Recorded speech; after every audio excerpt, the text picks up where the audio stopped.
Esoknya, bila semua unit dah sampai dekat situ, sekali lagi geng-geng Sami ni muncul depan rumah macam tak bagi mereka masuk. Semua unit dah panik, gelabah habis. Ada yang hidupkan enjin kereta nak pergi dari situ. Pak Kasim terus keluar dari kereta sambil mulut terkumat-kamit baca sesuatu. Lepas habis baca, geng Sami tu terus hilang. Kemudian Amin arahkan semua anggota mula buat kerja.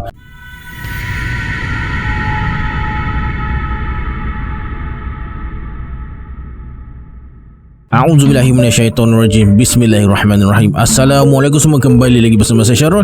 Terima kasih sebab dah klik video ni. Semoga yang menonton video ni ditambahkan rezeki dan dipermudahkan urusan dunia dan akhirat. Hari ini saya akan kongsikan kisah Amin, seorang detektif polis yang mengalami banyak pengalaman seram masa dia dengan kawannya lakukan kerja-kerja penyiasatan. Nak tahu pengalaman apa yang mereka lalui? Tonton video ni sampai habis. Jangan lupa subscribe, like dan komen dalam video ni. Pada yang nak join grup Telegram saya akan letakkan link dekat bawah. Macam biasa, sebelum saya mulakan, jom kita baca selawat dulu. Sallallahu Rabbuna ala nuril mubin Ahmad al-Mustafa Sayyidil Mursalin. Sallallahu Rabbuna ala nuril mubin Ahmad al-Mustafa Sayyidil Mursalin.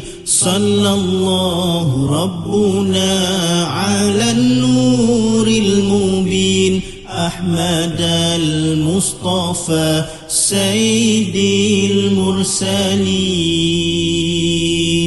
Tanpa buang masa lagi, jom let's jump to Rabak Seram.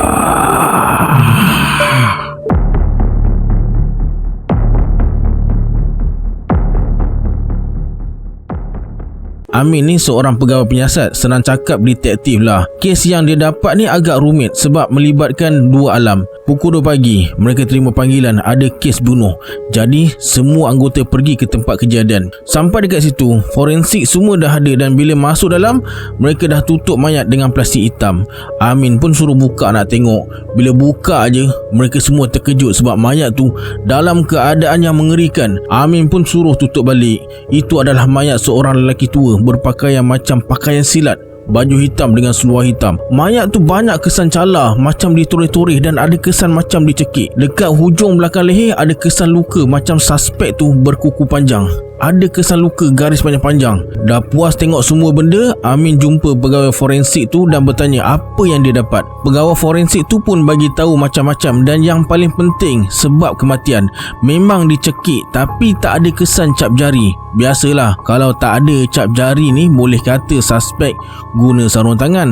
Tapi kalau fikir logik akal, kalau guna sarung tangan, mana datangnya kesan kuku panjang tu?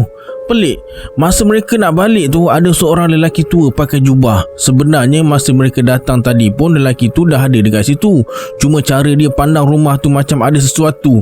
Mereka dah periksa latar belakang si mati tu, memang tak ada keluarga dah. Amin pun buat tak tahu je lah dengan lelaki tua tu. Mungkin dia tak pernah tengok kes macam tu lagi kot. Mayat pun dah dibawa naik jeep pergi ke hospital nak bedah siasat. Disebabkan mayat memang dah teruk, jadi mereka kena buat cepat-cepat nak cari kalau ada bukti yang boleh bantu siasatan mereka ni. Dalam pukul 4 lebih macam tu ada lagi panggilan. Kali ni dari pihak hospital. Amin rasa pihak hospital ada jumpa sesuatu, tapi pihak hospital tu tak cakap dalam telefon. Katanya susah, jadi mereka kena pergi ke hospital. Sampai dia ke hospital, Amin dan anggotanya nak ambil sarung tangan dan mask. Lepas tu nak masuk dalam, tapi doktor cakap tak payah masuk. Doktor panggil masuk ke pejabat dia. Doktor pun cerita, tadi masa dia nak masuk dalam untuk mulakan operasi bedah siasat, ada seorang lelaki tua tunggu dekat depan pintu masuk. Bila doktor tu sampai, dia pusing dan tengok doktor. Lepas tu dia cakap, tolong. Habis je lelaki tua tu cakap, terus dia berjalan pergi. Tapi dia jalan tu laju semacam je. Disebabkan ada kerja, dia abaikan jalan lelaki tu dan masuk ke dalam. Doktor tarik peti mayat si mati. Masa dia buka je kain, angin laju menerpa ke arah muka dia. Doktor kali ke tepi. Bila dia pusing balik nak tengok mayat, mayat dah tak ada, kosong. Satu kesan darah pun tak ada. Cepat-cepat doktor tutup semula peti mayat dan keluar. Kebetulan budak praktikal baru sampai. Bila doktor bagi tahu mayat dah hilang, semua terkejut. Tambah-tambah budak praktikal masih baru kan, tapi mereka macam tak berapa nak percaya dan minta nak tengok sekali lagi. Mereka pun masuk dalam semula. Bila tarik peti mayat, memang sah. mayat tu dah hilang. Masa mereka nak tolak tutup pintu tu balik, pintu peti mayat tu tertutup sendiri, macam ada orang tarik dari dalam. Lepas pintu tu tertutup, pintu peti mayat yang lain pula terbuka dan tertutup sendiri. Mereka semua dah panik. Tak lama kemudian, keadaan kembali tenang semula. Tiba-tiba ada satu pintu peti mayat terbuka dan mayat dekat dalam tu tercampak keluar dengan sendiri. Bayangkan, mayat tu mati kemalangan, hancur. Anggota badan berselerakkan dalam bilik tu. Budak praktikal menjerit-jerit dan terus pingsan. Mereka pun tak fikir pasal mayat tu dah. Terus angkat budak tu bawa keluar. Lepas buat pemeriksaan, dia sedar. Cuma dia macam takut-takut. Jadi mereka bagi dia balik awal dan pesan esok pergi jumpa mana-mana ustaz untuk pulihkan semangat. Lepas tu doktor telefon Amin. Sebab itulah doktor bagi tahu susah nak cakap dalam telefon. Disebabkan tu jugalah dia tak bagi masuk dalam, sebab ada orang tengah kutip balik isi-isi dengan tulang mayat tadi, ditemani oleh seorang ustaz. Amin dah pelik, kes apa pula ni? Mereka pun pergi periksa balik. Memang mayat tu dah hilang dan tak ada kesan ada orang datang curi mayat ke apa ke, memang tak ada. Dan masa mereka periksa tu, ustaz ada. Jadi alhamdulillah lah. Kemudian mereka semua balik ke rumah. Masa Amin nak sampai rumah, dalam sama-sama dia nampak macam ada orang tengah tunggu depan pagar rumah. Bila sampai tak ada orang pun, tapi disebabkan polis kan, memang dah dia ajar rasa curiga. Jadi Amin keluarkan pistol dan pergi periksa. Dah puas hati semua, simpan balik pistol. Amin pergi dekat kereta nak ambil barang-barang kes macam gambar apa semua tu lah. Lepas kunci pintu kereta semua, Amin masuk ke dalam, terus naik ke bilik air dan cuci apa yang patut. Yelah, baru balik dari lokasi pembunuhan dan bilik mayat.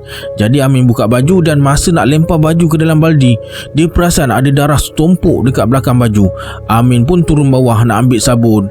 Masa naik balik, darah tu dah tak ada, baju bersih. Amin pun dengan penat apa semua malah nak fikir mungkin khayalan kot. Lepas mandi, sebelum tidur, Amin tengok gambar kes tadi. Puas tengok, dia pun tidur. Masa tidur, Amin bermimpi ada orang tua datang dekat dia, cakap benda yang sama juga, tolong. Lepas tu dia hilang terus. Esoknya Amin buat keputusan nak pergi rumah tu semula. Amin tak pergi satu tim, tapi pergi dengan partner in crime dia bernama Zack.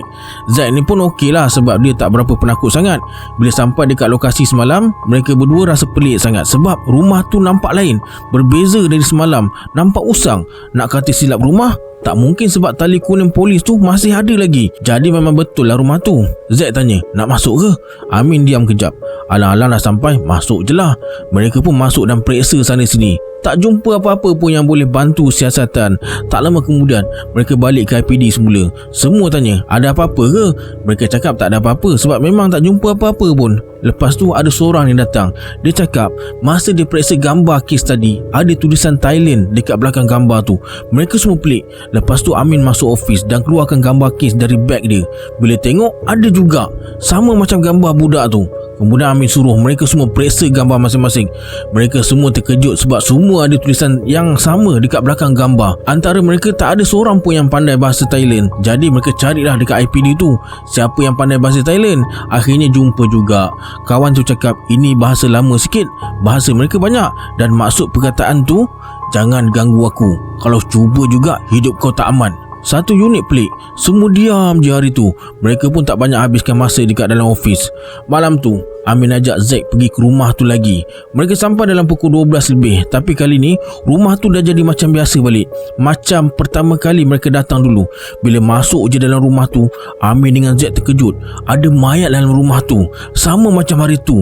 Baru je Amin nak telefon unit forensik, mayat tu bangun sampai terlepas telefon dari tangan Amin. Zack dah bersedia nak lari keluar. Belum sempat dia sampai pintu, pintu tertutup dengan sendiri.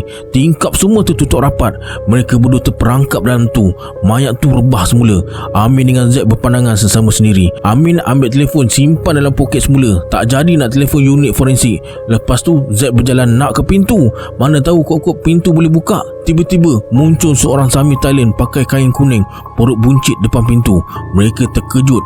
Zack keluarkan pistol, acu dekat dia. Sami tu boleh ketawa terbahak-bahak. Zack terus tukar dari safe mode ke semi auto. Maknanya dia dah sedia nak tembak. Baru je jari Zack masuk ke picu pistol, muncul dekat sekeliling mereka penuh dengan Sami. Ada yang tak ada muka, ada yang urat perut terkeluar, ada yang kepala dengan perut katak. Semua ada tasbih dekat leher masing-masing tengah baca jampi. Amin dengan Zaid tak faham bahasa apa yang mereka guna. Yang pasti Sami yang mula-mula muncul tu asyik ketawa je. Bila Sami tu tengok muka Amin dan Zaid dah mula panik, lagi bertambah kuat dia ketawa. Lebih kurang 5 minit sampai Sami tu baca jampi. Suara mereka makin perlahan dan makin lama makin kurang. Lepas tu semua hilang macam tu je. Dengan mayat-mayat tu pun sekali hilang. Pintu terus terbuka balik. Cepat-cepat Amin dengan Zaid keluar. Bila keluar je dari rumah, Amin dengan Zaid nampak seorang lelaki tua pakai jubah yang Amin jumpa dulu. Amin cam muka dia. Orang tua tu macam tengah baca sesuatu.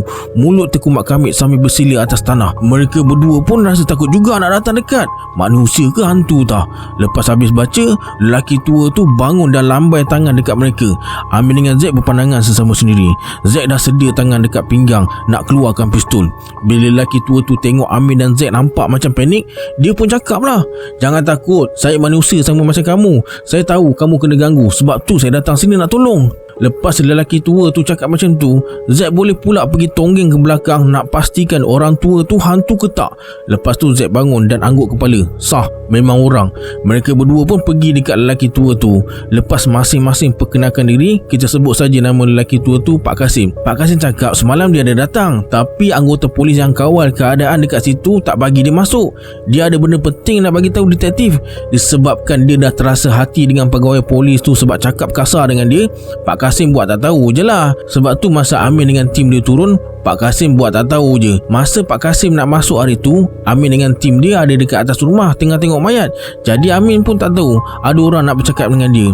Lepas Pak Kasim cakap macam tu, mereka buat keputusan nak lepak kedai makan sekitar kampung tu juga.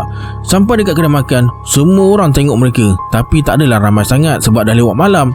Pak Kasim cakap abaikan mereka semua tu. Muka pelanggan dekat situ nampak macam pelik je tengok mereka bertiga ni. Lepas pesan air kopi 3 cawan, Pak Kasim pun bercerita semalam Pak Kasim nampak banyak kereta polis lalu depan rumah dia. Dia keluar rumah, bila tengok kereta polis menuju ke hujung kampung, Pak Kasim dah boleh agak ke mana kereta polis tu pergi. Mesti ke rumah anda atau Pak anda. Sebenarnya rumah tu dah tak ada orang pun, dah lama kena tinggal. Orang kampung pun tak tahu ke mana Pak anda pergi. Dia dulu seorang bomoh. Kata Pak Kasim, yang mereka bawa semalam tu bukannya mayat, tapi jelmaan dia. Sebab tu bila sampai dekat hospital, mayat tu hilang. Masa Pak Kasim tengah rancak bercerita tu, Pak Andak datang. Semua orang kampung dekat warung tu yang kenal dengan Pak Andak bertempiaran lari, termasuk dengan tuan-tuan kedai sekali. Amin dengan Zaid pun macam nak lari juga, tapi Pak Kasim tahan mereka. Pak Andak tu tak adalah seram sangat, cuma muka dia pucat macam mayat, berpakaian silat macam mana dia mati tu. Sampai je dekat meja, Pak Andak berdiri depan mereka. Zaid boleh cakap, "Have a seat." Beranilah kan sebab Pak Kasim ada dekat situ. Pak Andak geleng-gelengkan kepala dan cakap, "Tolong." Dekat tangan Pak Andak macam ada sesuatu dia genggam. Lepas tu dia letakkan tangan atas meja dan buka genggaman tu. Tanah. Kemudian Pak Andak pandang Pak Kasim sambil tersenyum dan ucapkan terima kasih. Pak Kasim hanya anggukkan kepala. Lepas tu Pak Andak jalan keluar. Dalam 5 tapak dia terus hilang sekelip mata. Kata Pak Kasim, orang kampung sini tak suka dengan Pak Andak sebab dia bela macam-macam. Sebab tu orang kampung buat tak tahu je pasal kes ni. Pak Kasim ni kira macam sahabat seperguruan Pak Andak lah. Cuma Pak Andak tersesat jalan. Disebabkan dah lewat malam, mereka pun nak hantar Pak Kasim balik. Sebelum balik, Amin letak duit atas meja. Yelah, toki kedai dah lari tadi kan. Masa nak balik tu, salah seorang tim Amin telefon. Dia cakap nombor yang buat aduan pasal kes malam tu tak wujud. Semua dah belik. Sampai rumah Pak Kasim, mereka bersalaman. Sebelum bergerak, Amin suruh Zack telefon unit forensik dan unit K9, unit anjing pengesan besok. Sebab terlintas dekat fikiran Pak Andak tadi ada letak tanah atas meja tu. Bila dengar Amin cakap macam tu, Pak Kasim cakap dia nak ikut besok. Mulanya mereka tak bagi ikut, tapi Pak Kasim cakap mereka tak boleh buat kerja kalau dia tak ada. Mereka pun setuju. Esoknya, bila semua unit dah sampai dekat situ, sekali lagi geng-geng Sami ni muncul depan rumah macam tak bagi mereka masuk. Semua unit dah panik, gelabah habis. Ada yang hidupkan enjin kereta nak pergi dari situ. Pak Kasim terus keluar dari kereta sambil mulut terkumat kamit baca sesuatu. Lepas habis baca, geng Sami tu terus hilang. Kemudian Amin arahkan semua anggota mula buat kerja. Amin suruh unit forensik cari mungkin ada apa-apa dalam rumah. K9 pula Amin suruh periksa kawasan sekitar rumah. Masa mereka tengah buat kerja tu, Pak Pak Kasim cakap sebenarnya Sami tu berlawan dengan Pak Andak masa Pak Andak tengah berubat dulu. Ada seorang pesakit dia kena santau dengan Sami tu. Ilmu hitam Pak Andak pun hebat juga. Jadi Sami tu kalah dan berdendam dengan Pak Andak. Pak Andak pernah cerita dengan Pak Kasim ada orang hantar benda nak musnahkan dia, tapi semua tak berjaya. Tak lama lepas tu tiba-tiba Pak Andak hilang. Jadi Pak Kasim buat kesimpulan yang Pak Andak dah kalah sebab Sami tu panggil geng dia ramai-ramai lawan dengan Pak Andak seorang. Sebab tu banyak Sami muncul depan rumah tu. Tak lama lepas tu anjing unit K9 menyalak macam terjumpa sesuatu. Korporal India yang bawa anjing tu panggil lah mereka. Korporal tu cakap Macha ada jumpa sesuatu. Macha tu nama anjing dia lah. Tak pasti apa tapi mungkin dalam tanah. Amin pun panggil unit forensik dan mulalah kerja-kerja mengorek. Bila dah korek sampai paras pinggang, mereka terjumpa tulang-tulang manusia. Lepas kutip satu persatu bawa naik, unit forensik ambil gambar dan bawa naik jeep pergi ke hospital. Pak Kasim bersyukur sebab semuanya dah selesai, tapi ada riak sedih di wajah dia. Bila Amin tanya kenapa, Pak Kasim cakap dia terkilan sebab dia selalu ajak Pak Andak bertaubat, tapi Pak Andak selalu bercakap sampai masa aku berubahlah sahabat. Terima kasih sebab selalu ingatkan aku. Aku tak boleh tinggalkan macam tu je. Doakanlah aku semoga dipermudahkan. Masa Amin nak hantar Pak Kasim balik, mereka ternampak kelibat Pak Andak depan rumah dia. Pak Andak tersenyum dan cakap, terima kasih semua Kasim, janganlah rasa bersalah. Kau tak salah pun. Cuma aku yang bodoh, diperdaya oleh setan. Lepas tu macam hari tu jugalah, 5 langkah berjalan, Pak Andak terus hilang. Tulang-tulang tu pihak hospital urus dan kebumikan dekat kampung tu juga. Pak Kasim ada buat tahlil untuk arwah Pak Andak dan berdoalah semoga kita semua sentiasa di jalan yang benar.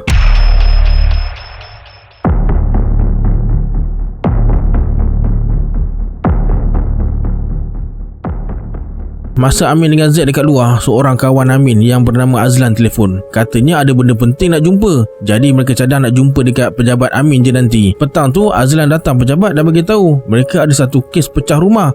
Tapi kes ni pelik sikit, macam misteri. Sebab tu dia datang sini nak minta tolong Amin. Ketua Azlan ni macam kurang percaya sikit bab-bab misteri ni. Dia cakap yang mereka semua tu merapu. Azlan malas nak handle kes ni. Jadi dia nak serahkan kes ni pada Amin dan Zaid. Sebab mereka ada pengalaman selesaikan kes macam ni. Zaid suruh Azlan bagi tahu bos dulu. Tapi jangan cakap yang kes ni pelik, cakap tak boleh handle je. Dipendekkan cerita, kes ni diserahkan pada Amin dan Zaid. Azlan terus ambil kotak dan letak ke atas meja. Okey, semua ada dalam kotak ni. Good luck. Lepas terangkan kes ni, Azlan balik. Sebelum balik, Amin tanya Azlan dia ada kena ganggu ke sebab handle kes ni. Nanti kau tahulah. Itu je yang Azlan jawab. Hari pun dah lewat. Amin balik rumah. Masa dekat rumah, Amin dengar macam-macam bunyi. Tak tahulah bunyi apa, tapi tak ada pula nampak apa-apa. Jadi dia abaikan je. Esoknya, masa Amin dalam ofis, kawan Amin bernama Lee datang dan bersuara. Korang ada kes besar ke sampai tak balik rumah semalam? Hah? Aku? Oh Zaid, awal kau sampai? Semalam dah lah balik lewat. Bila masa aku balik lewat Lee? Semalam kan kau ada sini, kita siap borak minum kopi lagi. Lepas tu Amin dan Zaid bangun dan terus keluar. Tunggu sini Lee, kata Amin sambil ikut Zaid masuk ke ofis dia. Zaid berdiri terkaku depan meja. Amin masuk dan nampak memang betul ada 2 cawan berisi darah atas meja, bukan air kopi. Zaid bersuara, weh, kita keluar sekali kan semalam? Aku rasa Lee dah kena lah. Tak payah bagi tahu, diam-diam je pergi buang cawan tu. Kalau Lee tahu, muntah pula dia tu. Malam ni kita stay office, kita tengok apa yang jadi.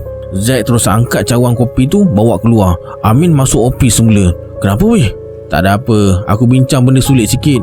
Nanti kita borak lain. Aku sibuk sikit sekarang ni. Okey, sorry kacang kau. Cakap dekat Zaid kopi dia sedap. Pandai dia buat, perfect. Berkali-kali Amin telan air Leo. Gaya Lee cakap tu macam sedap betul kopi buatan makhluk halus tu. Malam tu dekat pejabat, masa Amin tengah layan PC, Zaid masuk. Mereka pun borak-borak kosong. Lama juga mereka borak. Tak ada pula benda-benda pelik yang jadi. Tiba-tiba telefon Amin berbunyi. Amin ambil telefon atas meja dan suruh Zaid tunggu kejap. Amin keluar dari pejabat, jalan dalam 5 langkah baru dia angkat telefon. Hello, kau kat mana? Aku dekat luar. Datang cepat. Amin terus simpan telefon dalam poket dan lari keluar. Sampai dekat luar, Zaid tanya, kau okey tak? Aku okey, jawab Amin dengan termengah-mengah sebab penat lari. Gila sembang dengan hantu. Masa telefon bunyi tu, Amin tengok nama Z dekat skrin telefon. Sebab tu dia cakap nak sembang dekat luar. Si Z ni pula keluar beli makanan tak bagi tahu. Bila dia balik pejabat, Z nampak diri dia tengah berborak dengan Amin. Cepat-cepat dia patah balik, keluar terus telefon Amin. Amin tengok dekat tangan Z ada makanan. Kau nak masuk ke? Tanya Amin. Jom kita masuk, kita tengok dari jauh dulu. Kalau tak ada apa-apa, kita masuk lah. Amin pun ikut je lah. Mereka jalan perlahan-lahan, selangkah demi selangkah. Z ada lagi dalam tu, masih duduk atas kerusi tapi badan dia menyandar. Dari jauh Amin nampak dia betulkan badan dan hirup kopi dalam cawan. Bila masa dia buat kopi Amin tak tahu.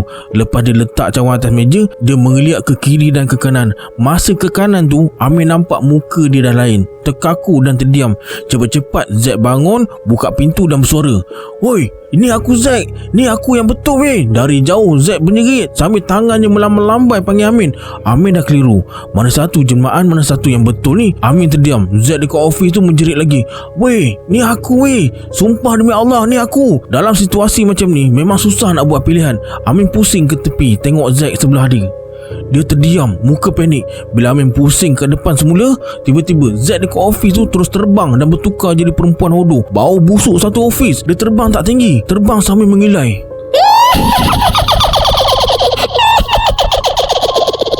Amin tarik tangan Z keluar office, terus masuk dalam kereta. Amin ambil rokok Z, terus nyalakan. Rokok dia tertinggal dalam office. Dua-dua terdiam dalam kereta tu. Teh panas yang Z baru beli tak payah nak tiup lagi dah, terus minum. Rasa panas sikit pun dah tak ada. Kemudian Z nyalakan sebatang rokok, hisap sambil pandang ke arah luar. Lepas tu mereka borak-borak sampai masing-masing tertidur dalam kereta. Lepas bangun pagi tu, Amin dan Z masuk office, ambil benda penting dan terus balik ke rumah dulu. Hari tu mereka nak pergi rumah yang kena pecah tu. Jadi Amin telefon tuan rumah yang buat aduan tu lah. Tapi dia kata tak boleh datang siang, jadi malam baru mereka ke sana. Malam tu mereka pergi ke rumah tu. Mula-mula ketuk tak ada orang. Baru Z nak ketuk sekali lagi, pintu kayu tu terbuka. Tuan rumah tu buka pintu. Sampai dah. Dia jemput masuk. Tap. Z cuba buka lampu tapi tak ada satu lampu pun menyala. Api kena potong sebab tak bayar cik, kata tuan rumah. Mereka berdua pun keluarkan lampu suluh dan ajak tuan rumah pergi tengok dekat atas. Tuan rumah ikut dari belakang. Tiba-tiba rumah bergegar. Pam!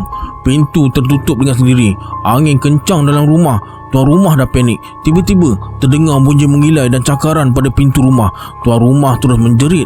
Cepat-cepat Z tenangkan dia. Bila dengar bunyi kaca jatuh dari dapur, mereka berdua terus keluarkan pistol. Tiba-tiba terdengar bunyi orang pijak tangga kayu.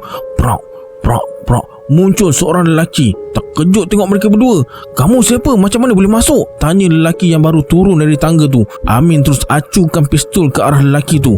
"Saya tuan rumah," katanya sambil terketa-keta angkat tangan. "Habis yang tadi tu siapa?"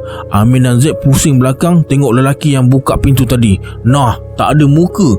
Cepat-cepat Amin simpan telefon, terus tarik tangan Z dan tuan rumah keluar dari rumah tu. Tiba-tiba terdengar suara dari dalam rumah tu. "Kenapa kau datang sini? Ini rumah tuan aku. Jangan berani masuk dan ambil apa-apa, walaupun bayang." Keadaan kembali tenang. Lepas perkenalkan diri masing-masing, tuan rumah tu bernama Pak Azmi. Pak Azmi pun tanya pasal kes dia. Mereka berdua pun terangkan apa yang berlaku. Pak Azmi cakap dia tak tahu apa-apa. Dia buat report pun sebab ada orang kampung telefon dia, pintu rumah dia terbuka. Pak Azmi datang tengok. Bila periksa, cuma kotak kayu je yang hilang. Dia pun jarang balik sini lepas arwah ayah dia meninggal. Jadi rumah ni dah kosong. Amin dengan Z pun tak rasa nak masuk balik. Jadi mereka berdua terus balik rumah. Masa dekat rumah tu, Amin asyik terfikir apa yang makhluk tu kata tadi. Jangan ambil apa-apa walaupun bayang. Mana ada orang ambil apa-apa dan macam mana nak ambil bayang? Tiba-tiba tuk tuk tuk tuk, pintu rumah diketuk. Amin turun bawah. Masa nak pulas tombol pintu tu, Amin teringat ada anggota dan jurugambar cakap rumah mereka setiap hari kena ketuk pintu, kena kacau macam-macam. Tapi tak semua. Amin terus tak jadi nak buka pintu. Masa Amin pusing badan nak naik ke atas, betul-betul depan muka dia muncul pocong dengan berupa wajah dia sendiri. Dia terus pingsan. Pagi baru Amin tersedar. Lepas tersedar tu, Amin terus periksa satu rumah. Alhamdulillah tak ada apa-apa. Lepas selesai semua benda, Amin telefon Zack, cakap nak datang rumah dia. Jangan ke mana-mana, tak payah masuk ofis hari ni. Sampai rumah Zack, Amin tengok muka Zack macam tak bermaya. Muka tak cukup tidur. Amin duduk atas sofa, Zack pergi buat air. Tak lama lepas tu Zack sampai semula bawa air. Zack duduk je, Amin terus tanya, "Asal muka monyok je?" Zack pun ceritalah, Kata Zack, dia kena kacau semalam. Main ketuk-ketuk pintu, buka paip air. Yang paling seram, masa dia masuk bilik air nak kencing, benda tu muncul dalam cermin. Cepat-cepat Zack keluar bilik air, terus tarik selimut. Rasa nak terkencing terus hilang. Alah, relax lah. Tapi kenapa dia kacau kita ya? Persoalan tu lah yang bermain di fikiran aku dari awal kita handle kes ni. Kita tak ada ambil atau buat apa-apa pun. Aku dah penat lah. Kenapa selalu sangat jumpa benda pelik-pelik macam ni? Dah lah banyak kes pelik-pelik macam ni tak selesai. Nak selesai macam mana dengan konklusi dan teori yang tak masuk akal? Bukti pun tak ada. Siapa nak percaya kita? Aku penat lah. Lepas tu mereka berdua buat keputusan nak pergi ke rumah tu lagi. Mesti ada sesuatu. Aku ada idea, kata Zack. Mereka pun telefon Pak Azmi. Tetap juga tak boleh pergi siang, jadi malam jugalah. Malam tu Zack bawa kereta, Amin duduk sebelah. Masa Zack tengah fokus memandu tu, tiba-tiba ada seorang perempuan pakai baju penari tengah menari tengah jalan. Sampai berdiri Zack tekan brek, kereta jadi macam ular. Akhirnya berhenti. Mereka berdua terpaku kejap. Kau langgar ke? Tanya Amin. Entahlah weh, jawab Zack sambil gelengkan kepala. Tiba-tiba, saya pun nak ke rumah tu. Boleh cik berdua tumpang kan? macam nak luruh jantung Amin dengan Zack masa tu. Cepat-cepat mereka keluar dari kereta dan berlari ke tepi jalan. Perempuan tadi ada dalam kereta dekat seat belakang. Tak lama lepas tu, dari jauh mereka nampak ada sebiji kereta bagi lampu tinggi dan berhenti depan mereka. Ustaz, cakap jumpa dekat Petronas depan sana. Ni kenapa berhenti sini? Dalam kereta kami ada perempuan Ustaz. Dah tak ada dah, mari kita pergi. Amin pun intai dekat seat belakang. Memang dah tak ada, kosong. Ustaz, kita berhenti Petronas sana. Lepas tu kita orang tumpang Ustaz pergi sekali. Senang sebiji kereta, kata Zack. Yelah cepat, kata Ustaz. Mereka pun sampai Petronas. Lepas parking kereta, mereka berdua naik kereta Ustaz. Ustaz ni kawan Zack. Inilah idea yang Zack cakap siang tadi. Sampai dekat laman rumah tu, Zack orang pertama keluar. Mereka berdua terus ke pintu rumah. Tuk tuk tuk. Bunyi pintu dibuka, tapi tak ada orang. Kamu berdua jauh dari pintu tu, kata Ustaz dari belakang. Amin dengan Zack pusing je belakang tengok Ustaz. Mereka berdua terus menjerit, Ustaz! Badan mereka berdua macam ditarik dari belakang. Kaki tak jejak tanah, terasa macam melayang. Terdengar suara garau dari dalam rumah. Dasar manusia memang tak pernah serik. Bila Amin buka mata, ya Allah, badan mereka dah melekat dekat siling. Tak boleh bergerak, hanya kepala je yang boleh bergerak. Tengok sana sini. Allahu Akbar! Terdengar jeritan Ustaz dari luar.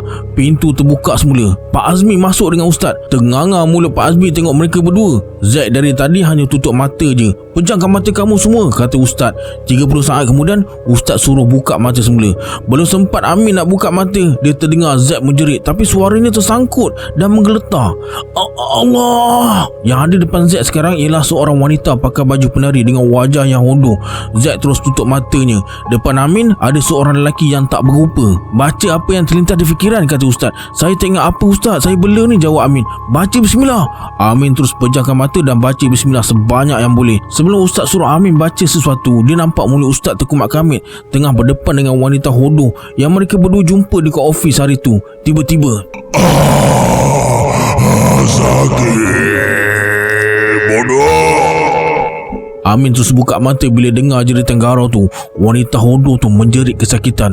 Tiba-tiba, boom! Aduh! Amin dengan Zack mengerang kesakitan lepas jatuh dari siling ke lantai rumah kayu tu. Mereka jatuh tertiarap depan 3 ekor hantu dalam rumah tu. Amin tengok perempuan baju penari tu menjilat-jilat wajahnya yang penuh dengan ulat dan nanah. Bantu mereka, kata Ustaz dari belakang. Badan Amin seperti diangkat seseorang.